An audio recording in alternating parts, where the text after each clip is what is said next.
In this video, I'll be extracting ethanol from these hand sanitizers. So these hand sanitizers are made up of 70% ethanol. So I have two bottles of hand sanitizers. One is fully filled and one is half filled. So I'll be pouring these hand sanitizers into a 500 ml round bottom flask. After pouring all the hand sanitizer in the RB flask, I added some boiling chips into the flask. Then I set up the flask for a fractional distillation using my DIY fractionating column, and you can see the setup. And the sanitizer started boiling and the temperature started rising. When it rose to 78 degrees Celsius, distillate started coming, and this was 95% ethyl alcohol, which is the azeotropic ethanol. Since the hand sanitizer was gel based, so a lot of bumping is happening inside the flask and all the gel is being splattered on the walls of the flask.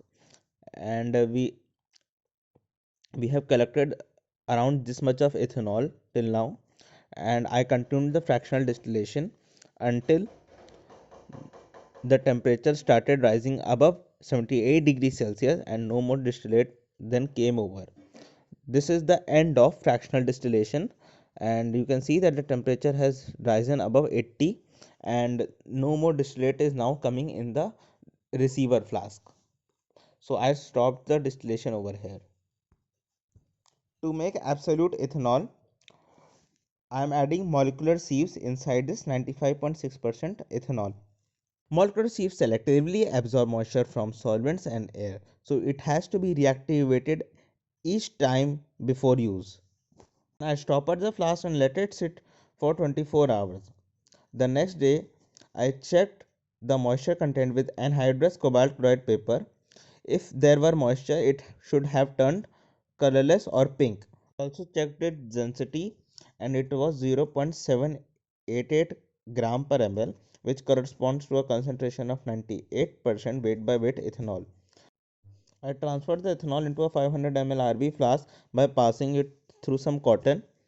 This will remove the molecular sieves, but it could not remove the dust which is present inside the molecular sieves. So it has to be distilled.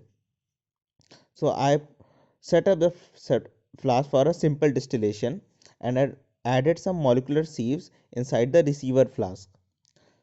I also added some boiling chips so that the solution could boil evenly. The distillation happened smoothly and no bumping occurred in this case.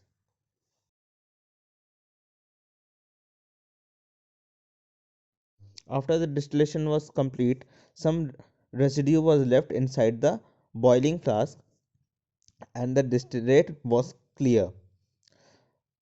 Then I again checked the density of the distillate by filling a 25 ml volumetric flask which was pre-weighed and then again weighing it, thus calculating the weight of the liquid and then dividing it by 25 ml to get its density.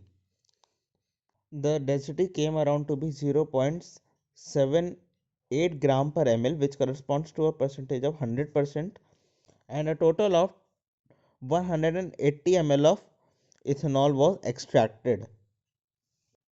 It seems that a lot of ethanol is lost in the drying process because after the fractional distillation I had around 240 to 250 ml ethanol, which was 95%, and after drying I got only 180 ml of ethanol. That means 60 ml of ethanol was lost in just drying, which was not worth the time and the effort and the ethanol which we have lost, unless we have to perform a very critical reaction in which we need only absolute ethanol. I upload videos every Tuesday, so subscribe to my channel. If you like my work, you can support me financially through Patreon and PayPal. Links are given in description.